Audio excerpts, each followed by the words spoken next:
welcome to the HR Unfiltered.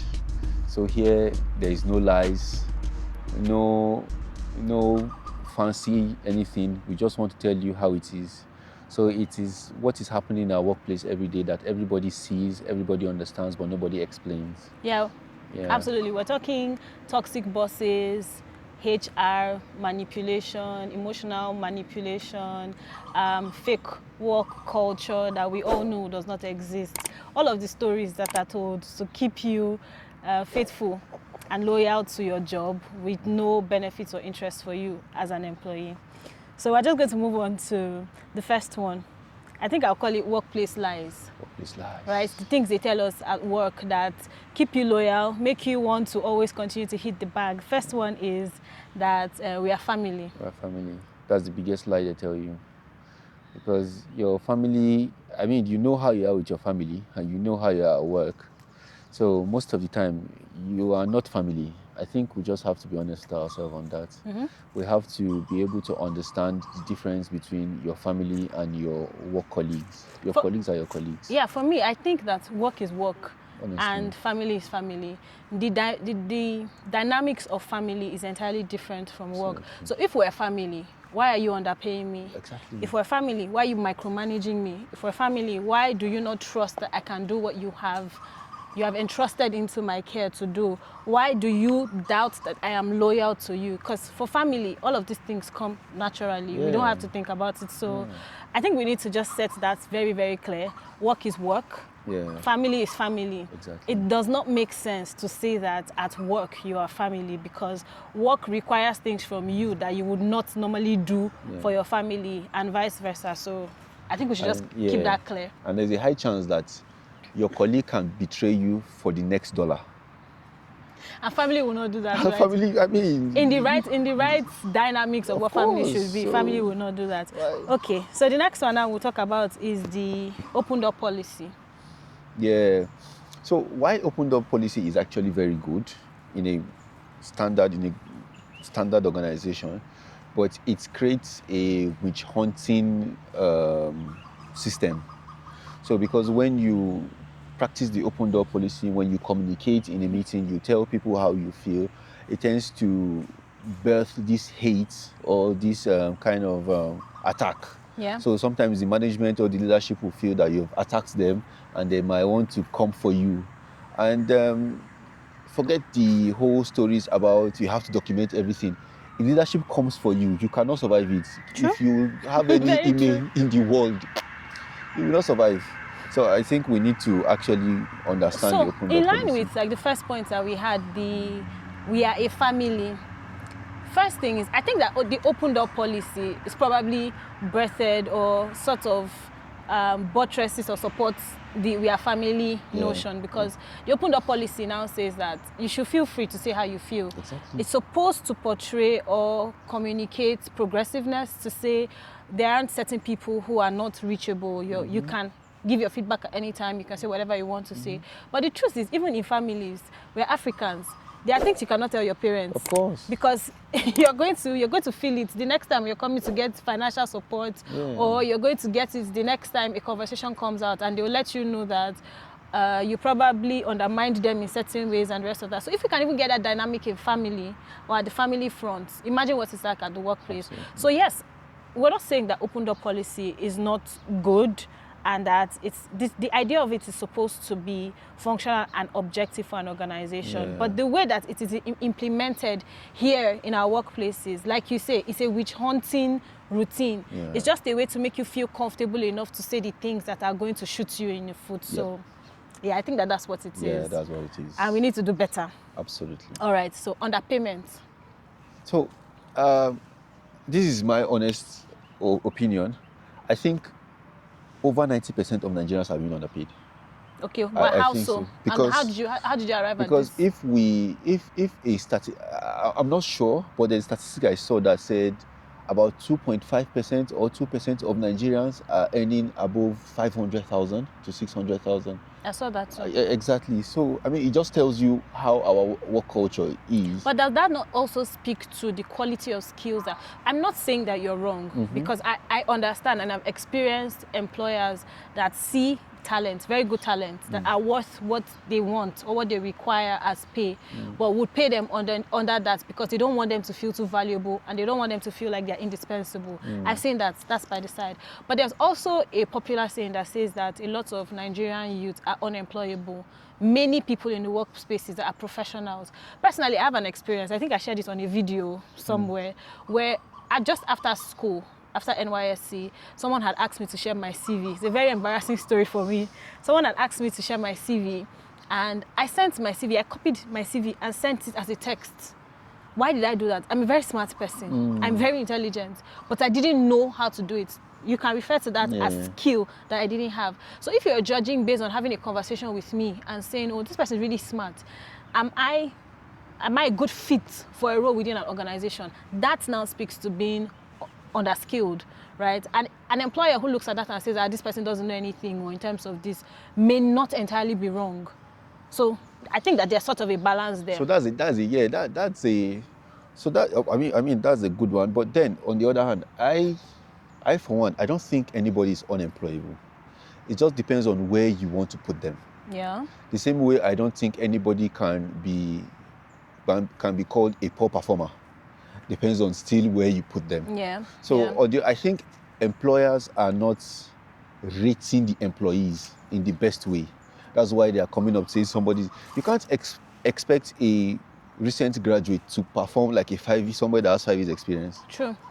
You guess. And then something else, recently, I'm very proud of the HR sector. There's something that has been going around where there's a campaign to say that most skills in a workplace can be learned. Yeah. There's no fixed of course. skill. It's flexible. Yeah. If a person is willing to learn, they have other skills that also convince you that they can do well in this function, then Absolutely. you should be able to give them an opportunity. Yeah. Okay, that's valid. So the final thing we're going to talk about here under workplace life is micromanagement, where you are told that this is an environment that enables you to grow, feel free to bring in your ideas and whatever. And then you come with all of the energy and enthusiasm that you have, but then somebody's shutting you down. Every time you bring something up here, they shut you down. Another person brings something up, they shut you down. Recently, I was in a conversation with someone, a friend of mine, and then we're talking, we're just talking generally about performance at work and other things. And he talked about when he joined his current organization, the enthusiasm he joined with, and he always had an idea. So he would go to his teammates. During meetings, he'll bring it up, nobody would say anything. So he just felt, okay, maybe he needed to speak to his line manager. And then he would go and talk to them and pitch it to them. And his line manager would ask him, have you checked the folder? He'll say, yes, I've checked it, but he'll say, go and look at the folder. So apparently, for every idea that he brought, like he's been in that organization for several years now. And over time, he now points other new employees to that. Apparently, there's a folder where every new idea goes to. So you have an idea, you pitch it, you create strategy, when you pitch it to the management, they will tell you to go and look at the folder. So in the folder, there's you see 15 different people that have pitched the same thing in different ways that you didn't even realize, right? So that micromanaging thing that does not allow for you to grow. So every time you say something, like initially you join as a very hyped and excited employee, but after a while it starts to die down because it's almost as if you're employed to do this, but someone is always telling you, oh, you should have crossed the T here, or you shouldn't have stepped here, and all of that. What are your thoughts about micromanaging? What do you think causes micromanaging in a workspace? I think it's just most of the time it's just a company they don't want to be flexible. Okay. Because so many companies today are afraid of change. They are scared. They believe they want innovation, but they don't want innovation. I think that they just have to be honest with themselves. They don't want innovation. So, and as employees, one of the reasons we get emotional about things like this is because we are mentally connected to where we work. Yeah. So, and when you are mentally connected to where you work, when you get a no, it triggers something in you. So I think a lot of people should just try as much as possible. It's not easy to slow down your mental connection with your workspace. But is that not counterproductive for the organization? Because I'll give an illustration of myself. Yeah. First thing is, I don't like to admit, but I'm a workaholic, and I'm committed to everything. If I am working on something, you best believe you have 101%. And I always look at the best outcomes for the organization or Of whoever course. I'm working with. It might be a client or whoever it is, but you best believe that you have, like, your best interests are at heart with me. And in a previous role where I was working, I had issues where somebody felt like my commitment to my job was trying to replace them from their job. Now, besides the fact that for me personally, I don't even think about the promotions that come with my job. Maybe I should start doing that, but I don't think about promotions that come with doing my job very well. I don't think about performance reviews and bonuses. I just think about delivering optimally. Yeah. Right? So in a case where you're trying to just deliver optimally and somebody feels intimidated by it because they are not pulling their own weight, so what do you now say? I cannot not be connected to my work because 24 hours in a day, I'm spending 10 hours at work. Yeah. Minimum. How can I not be connected to it? Those are the people I see every day of the week, maybe short of 2 days. I have to be connected to it because there's an objective that we're working with. So in that picture, I think we'll talk about micromanagement a lot better in the future. Yeah. Okay, so next, we're looking at HR versus employee. Why is HR perceived as wicked? So I think, you want to say something? Yeah, I was going to say, okay. So I'll say, why is HR perceived as wicked? Why is HR misunderstood? Is HR misunderstood? I think we have to clarify that. Let's say why HR is misunderstood. I think, honestly, HR is misunderstood because HR does not really have more decisions to make. The decision comes from the leadership. Yeah. So HR only communicates and ensure they are properly implemented. Like, HR does not hire. HR is being told that, oh, there is a need for a particular space to be filled in the department. Yeah. And that's when HR hires. Yeah. HR does not fire because leadership must actually approve before HR fires. But HR is a firer. HR is fire. They just implement. Yes. You get what I'm saying? Yeah. And oftentimes I think people should understand that hold leadership responsible. HR must be part of leadership. That's a fact. But look at, reading between the lines. It's not HR. Because HR does not even approve policies. It's the leadership that approves policies. True. So why do people think HR is doing all these things? Okay, so I think I'm going to come in here. I think it's safe to say that HR is wicked. And for HR to remain HR, HR will always be perceived as wicked. So this is going to everybody who's a HR personnel or people who interact with HR. We all interact with HR at different levels, but it's safe to say that for sure, HR will always be wicked because, like he has mentioned, HR implements. Yeah. And for as long as HR would carry out and do the, in quotes, dirty work of management, they are the face that everybody interacts with, and so they are going to be perceived as wicked. Yeah. But I think that HR strikes a balance. HR is the voice between management and employees to sort of speak to management. The same way that we think HR is wicked as employees, it's the same way that management will say, like, you're always just looking out for these employees. Why are you not looking at the why are you not looking at the interest of the organization? So it's not an easy place to be HR. Yeah. But then at the end of the day, I think it's safe to say that HR is wicked, in quotes, and we're not expecting HR to stop being wicked, because if HR must be effective, then they should be willing to bear that title. I'm not speaking now to individuals who are vindictive, who witch hunt, who are power thirsty and hungry, who try to repress other people, because that is characteristic that certain HR personnel possess. That's not what I'm speaking to. I'm just saying generally, HR is never going to be what coddles you. HR has to strike a balance of objectivity. So that's what it's always going to be. Yeah, so we'll now move on to toxic bosses, because you spoke about management, the hierarchy of what the process flow is. So the HR is the middle person before it gets to you. Toxic bosses. Why are bosses insecure? So, insecurity bets toxic workplace, and toxic workplace arises from two factors: an insecure employee and a quiet leadership. Yeah, these are I the agree. things that you get. Yeah. So, if the leadership is quiet, when you can see the tendency of somebody that's been insecure, which hunting another person, then they're in support of Yeah, I think that they do it. They're in support of it because Exactly. so bosses are insecure generally. And for me, for the life of me, I try to understand why a professional with decades of experience and exposure, professional exposure in your pocket is threatened by a young professional who just has enthusiasm and willingness to learn to their name. Of course. If a person is excited or enthusiastic and proactive in their job, there's no way, no matter how good I was, I would not be able to. It's not a Steve Jobs situation where he was overthrown by his board of directors. Come on.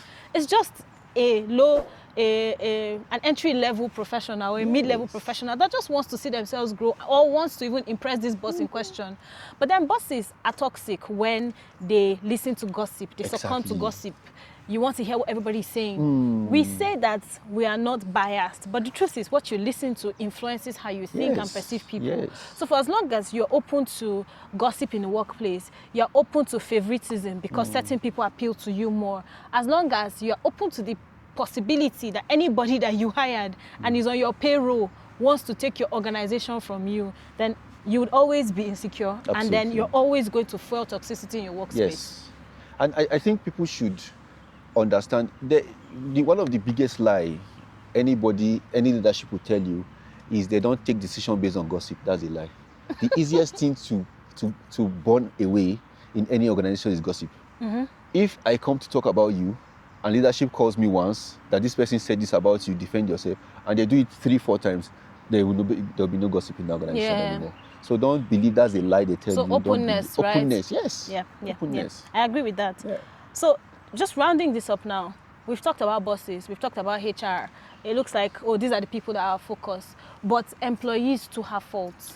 There are some employees, let's strike a balance. There are some employees who do not also pull their weight, who are not conscious of the fact that their active contribution makes the organization what it is. Their active contribution is part of why the organization can be progressive, retrogressive, or stagnant.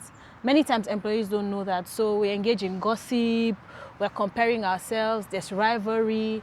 The idea of teamwork and collaboration is merely a term that we use to sound professional. We actually do not do it because every time we try to do something, the motive is, I want to show these people that I am this, I have this qualification, I'm not at this person's level, and all of that. Meanwhile, we have one corporate and collective objective to help the organization grow, to smash our revenue target, to grow as an organization, visibility and otherwise, right? So where employees refuse to take accountability as well, you blame HR, but HR will not speak if there isn't something that you're doing that gets their attention, right? I know there are certain cases where there's victimization and people who are insecure in management, but I think it's very important that employees as well upskill.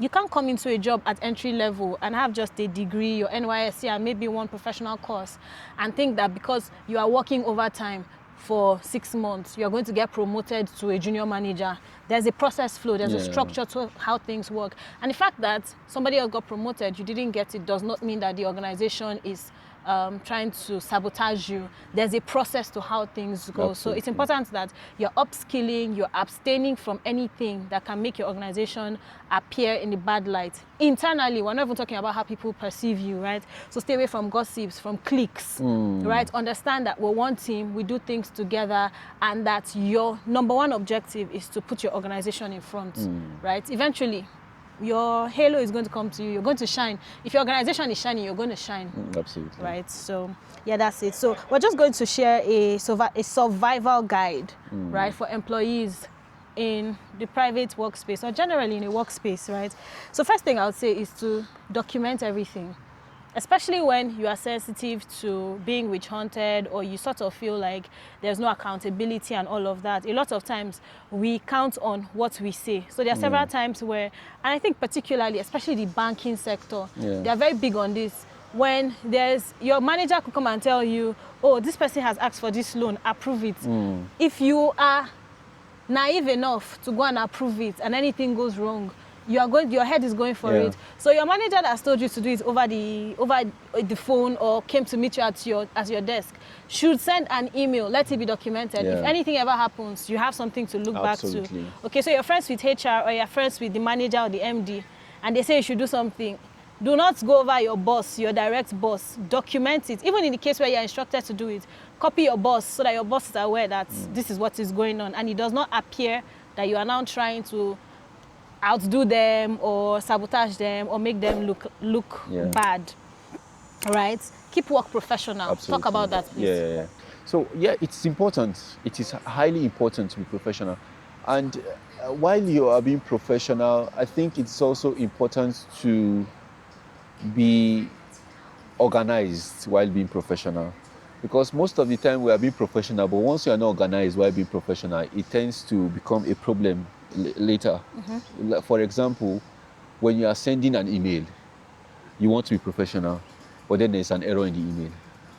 That will shoot you in the foot at the end of the day. So those be detail-oriented while you are being professional. I think that will actually save you a lot. Yeah, absolutely. Talking about office politics, learning office politics, how important is it for members or staff in an organization to learn office politics? Is it entirely bad? Should we all know office politics? So this is my personal opinion. This is my opinion, I mean. So some office politics is just witchcraft in disguise. I'm telling you, it's just pure witchery, to be honest. Because I'll tell you, I've seen a situation where a line manager has decided not to submit a manual leave request of his subordinate to the HR because he doesn't want that subordinate of his to move forward. So at the end of the day, the person understood that he has submitted the leave request, but the line manager didn't give HR. The person was on leave for 2 weeks, came back, HR said they didn't see the manual leave request, and that person had to be short paid. Wow. So is that office politics?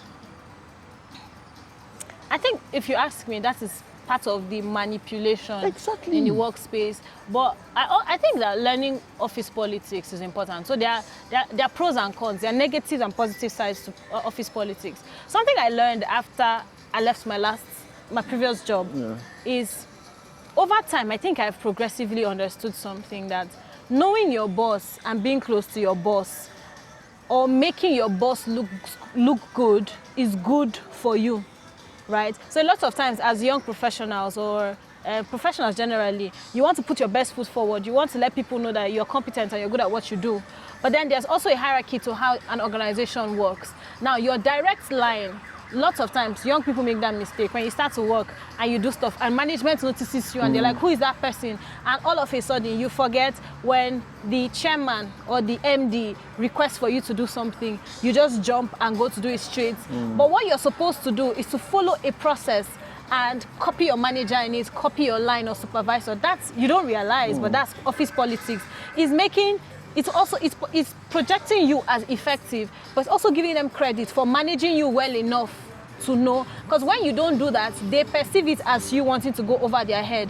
So it's people management, it's conflict resolution, it's politics, but it's also very important in the workspace. So as much as we have office politics that is absolute witchcraft and it's wickedness, there is also office politics that is healthy for you to thrive in your workplace. And trust me, that's going to give you a kind of projection and progression in your career that your hard work will not give to you. So it's important to understand office politics, first, to be safe, and two, to be able to grow and thrive in your workspace. That's what I think. Okay. Yeah. So I think that it's also important, like you said, to improve your skills as a young professional. Be given to growing and learning and researching and just constantly doing better, learning professional etiquette. HR does not have to tell you everything. Your boss does not have to tell you everything. You have to know how to give yourself cues to become better at what you do. And then finally, set boundaries. Yes, we make friends in the workplace, or you get close with people, but they are not your friends. Nobody you work with is your friend.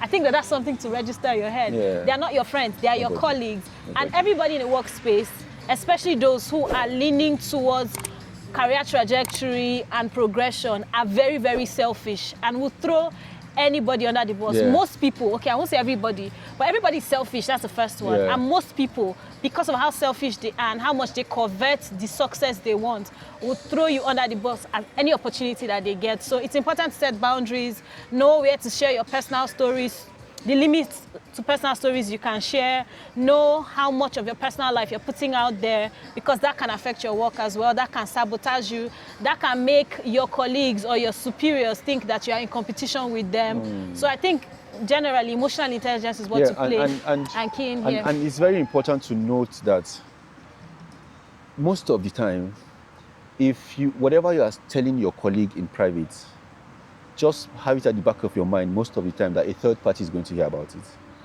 So just have it at the back of your mind that there's no secret in the workplace. So just be careful what you say in the workplace. Absolutely. Yeah.